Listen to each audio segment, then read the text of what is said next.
So sorry, I just now realized that my microphone was off for this entire episode so far. And so you've been watching a silent movie while I've been prattling on, and y'all haven't heard anything. So what I think I'm going to do is just cut all that part out. And I can't go back and replay it now. I mean, I guess I could go back to a save game, but I don't feel like doing that. So let me just kind of catch you up on what you've been. Well, you haven't been watching it because I'm going to cut it out because I haven't been talking. And not really that much has been going on. Things are pretty static in the east. McDowell's Army of Northeastern Virginia is staying here on the bank of the river. Beauregard is here. He has recovered to green readiness. Haven't quite decided what I'm going to do with him yet, other than may just recruit a bunch of troops. That's probably what I'm going to do. May put a fort in this area. I don't know. This federal force under Patterson, which was the main threat to the Shenandoah Valley, is just sitting here by Washington, D.C., which is great because Johnston's army at Winchester is so far unmolested in putting up his defensive forts, as I think we talked about in the last episode. The West Virginia Army under, who was commanding this army? Garnett. They did make it from up here all the way down without being attacked. And so Garnett is now here.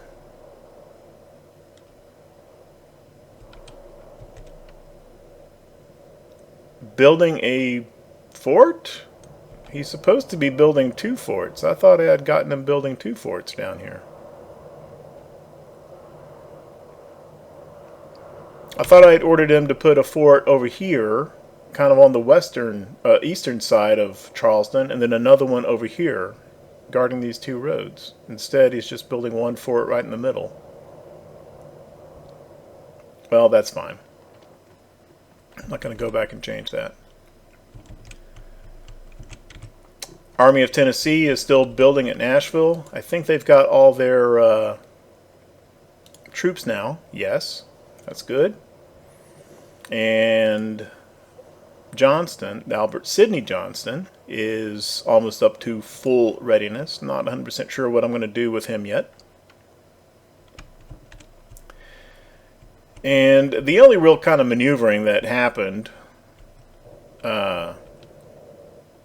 was we had a battle here last episode near Carrollton, just right on the Arkansas-Missouri border, which we won. Lyon's army, the Army of the West, retreated, and he retreated up this way toward what I thought would be Fort Scott, Kansas, but it turned out to be Papinsville, Missouri. And that's where he is now, building a supply depot, so he's not planning on moving anytime real soon. I saw that and I was building a supply depot down here. I saw that the way was open all the way to St. Louis. And so I decided to abandon that supply depot and try to get as far as I could up this route and hopefully capture St. Louis before the Union could intervene and thereby flip Missouri to secede and become a Confederate state, which is one of our primary strategic objectives here. Capture Missouri by defeat Union armies in Missouri and capture St. Louis.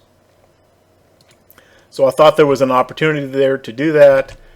The Union has formed the Army of the Mississippi, which I don't think is visible on the map right now. But they ran right up there, won the race for St. Louis, and then started coming right down this road, or railroad and then road. So we got, Price got up as far as somewhere here between Lebanon and Rolla. And as far as the size of the forces, this army is about 11,000 men, I think. Those are odds I think I'm willing to take on. But we also were dropping in readiness and taking a little bit of attrition over here. I had been hoping to capture a supply depot at Rolla. So I felt like the smarter move was to pull him back a little bit. So here he is. He's at Springfield, Missouri. And I saw that the Army of the Mississippi had stopped pursuing. And while we cannot see that army, we can see that he is a supply depot is being built right here. So he's stopped, and this is where he's going to stay, at least until this depot is completed. So I'm here building my own depot. And now, I may recruit a couple of brigades for him. And that's kind of where we're at. And that was basically what occurred during the however long that I cut out because I didn't have my microphone on. Policies-wise, we have unlocked the Militia Act 2, so anything that we recruit now will, those troops will be with us until summer of 1863 instead of spring of 1862, which is what would have happened if I'd recruited a whole bunch of units before we got this policy unlocked. And so the next step that I've got to do is start recruiting units and start building these scattered kind of initial forces into viable armies. That'll take a while to do. I'm not going to do that here. I'm going to do that off camera. But now that that's happening, I've been thinking about kind of force structure and how I need to modify what I've done in the past with my playstyle. And it was kind of an interesting thought process, and I thought I would share that. And so, let me find that. There we go. I actually made a couple slides. So here's kind of the things that I was thinking about on putting corps and armies together.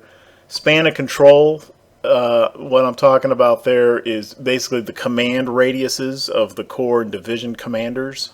I've tried various organizations in the past, and this is something that I have found I over time increasingly took into account. Recruitment cost of the troops, weapons available, most of these are self-explanatory. Supply capacity, the bigger a corps, the more supply it sucks up. Transport capacity, this is something that I did not know until very recently. One transport capacity of railroad or river or sea carries 200 men. So 50 transport capacity carries 10,000 men. Pop right back to I don't know why, but every time you tab out and tab back in, it always pulls the map down to this lower right corner. It does the same thing on the tactical map as well.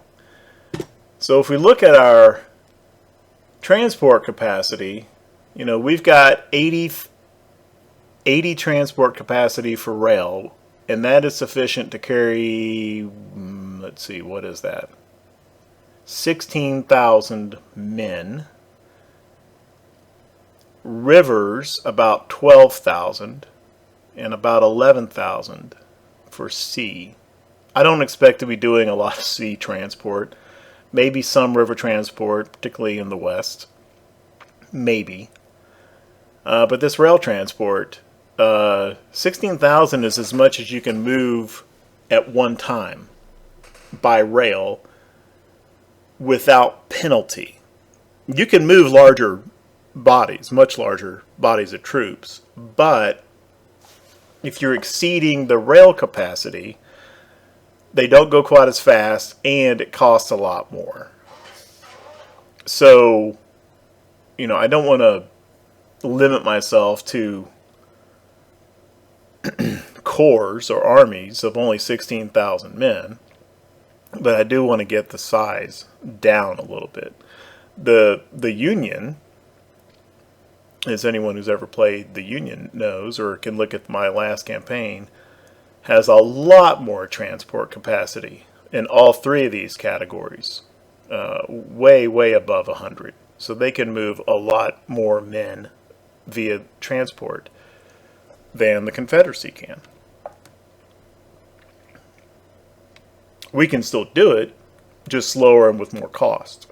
Anyway. And then the size of the overall army, of course, another factor is how many officers do you have? How many good officers do you have? And then finally, kind of one of my,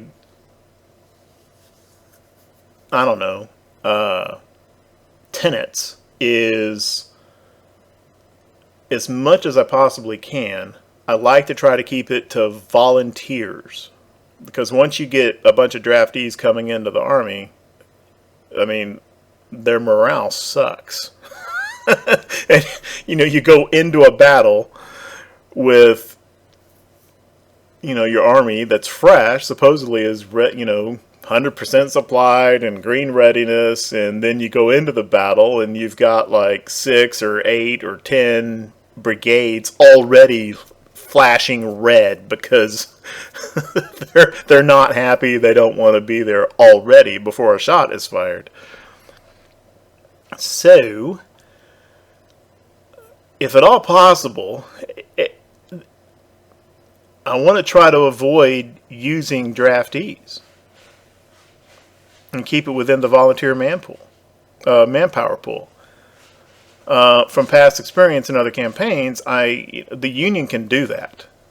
I do not know if the CSA can. So I'm a little, maybe we can, I haven't played a CSA campaign before, which is a lot of why I was thinking about this, because in any case, I want to avoid over-reliance on the draft if I can. These are just my thoughts now. This may all change. Over time, this is kind of what I have settled on in this game as what I like for a corps structure. 3 divisions of 3 brigades each. An artillery division of 3, sometimes 4, but usually 3 batteries. And this is where I put my longer range rifled guns. And then each division, I also put a 1 battery directly under the division commander's command of smoothbore cannons. And this is kind of the closer range infantry support, infantry artillery support. And then I like to have a couple of brigades of cavalry in their own little division. All right. So this is kind of what I like for a corps structure in Grand Tactician Civil War. And before going much further, let me just state here, this is not intended at all as a tutorial. I am not telling anybody, hey, this is the way that you should organize your troops. No. I am not doing that. This is just what I like to do. Other people probably do radically different things, and it works very well for them. And if I tried those other organizations, maybe it'd work well for me too. But this is just the way I like to do it. And this corps structure is about 33,000 men if all these are full-size units. Of course, there's always a little bit of sickness and desertion and attrition, blah, blah, blah. So typically they're usually more like around 30 to 31,000, maybe 32. And then this is so this is the breakdown of the branches, and then how many officers it takes to lead this corps. And in a typical Union playthrough, this is basically kind of a rough idea of how they would be spread across the map. I would usually have one independent corps-sized army running around on the coast, like taking Norfolk, going down the coast to Wilmington, that sort of thing, under his own command. The biggest army, of course, in the east, the Army of the Potomac, with something like 4, sometimes 5 of those corps, 120, 150,000 men. Something in the Appalachians, doing the West Virginia thing early in the war, and then maybe down around Knoxville, deal with things going on in eastern Kentucky, that sort of thing. Yeah, my cat's running around with a cat toy in the background. I don't know if that's audible or not. An army in the Tennessee-Kentucky area, analogous to the Army of Tennessee, or Army of the Tennessee, or the Army of the Cumberland. And then an army over in kind of the Missouri area, corps-sized. The 4X, that's Army, and then these are all corps. So that is a total of 10 corps of over 300,000 troops, and that structure would require 207 commanders, including all the brigades and artillery battalions and so forth. So I don't know if this is supportable with the Confederate economy and the Confederate manpower pool, especially if I'm trying to stay within the bounds of using only volunteers.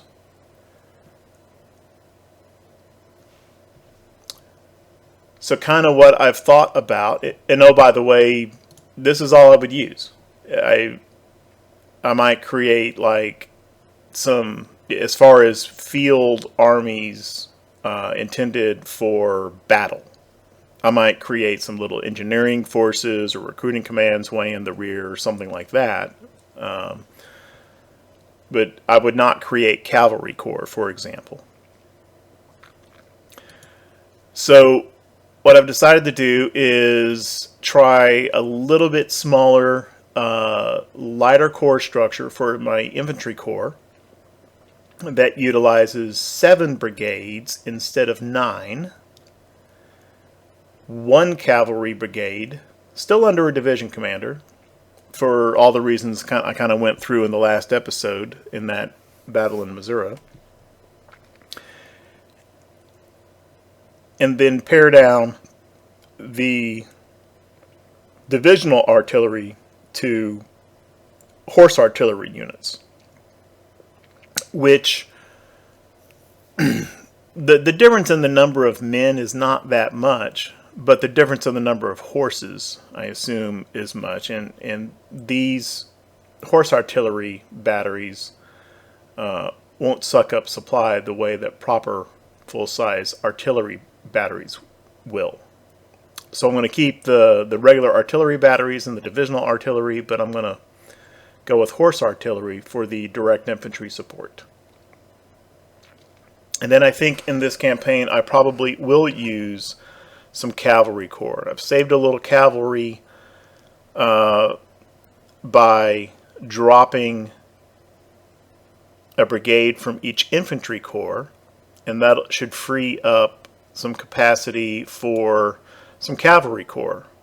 3 2-brigade divisions with some horse artillery in support. So instead of 33,000, this structure gives me a little over 24,000 for an infantry corps, and then almost 14,000 in a cavalry corps. Notionally. Of course, the real numbers on the field will always be a little bit smaller. And as far as spreading them across the map, I'm kind of looking at, the 1 corps over in Missouri, or somewhere around the Mississippi River area, the 1 corps in the Appalachians, a 2-corps army with a cavalry corps for the Army of Tennessee.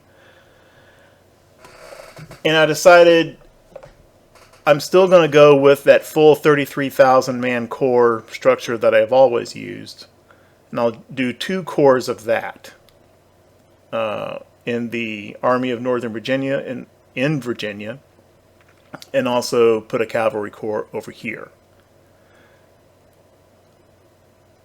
And then I thought in one more lighter infantry corps, the 24,000 version, which I can form, and then maybe I can use that over here in Tennessee. Maybe I can plus up the Army of Northern Virginia with that. Wherever I feel like I need that final corps. So this whole force structure is about 220,000 troops, about 100,000 less than what I would typically do as Union. And it's still a slightly smaller number of commanders required. I mean, there's only so many officers in the game, and I believe that the Confederacy has fewer than the Union. And then there's only so many good officers in the game. And so that is kind of the thought of how I'm going to organize these armies in the initial going, at least. And this will take a while to do. It'll probably take well into 1862 to get to something like this, maybe even 1863. But this is kind of my idea for how I should modify my play style and my usual practice from the past playing the Union, kind of realistically tailoring that for the economy, the supply, and the transport capacity that and the manpower that I'm going to have as the CSA. And once again, hey, I am not at all saying this is the way to go. This is just what I'm thinking right now. And it could be entirely wrong.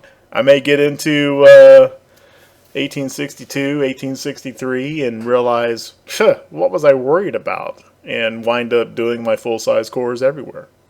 Maybe. I don't know. Anyway, so I hope that wasn't too terribly boring or non-informative. And with that, I'm going to cut it off here and start recruiting troops. Thank you very much for watching.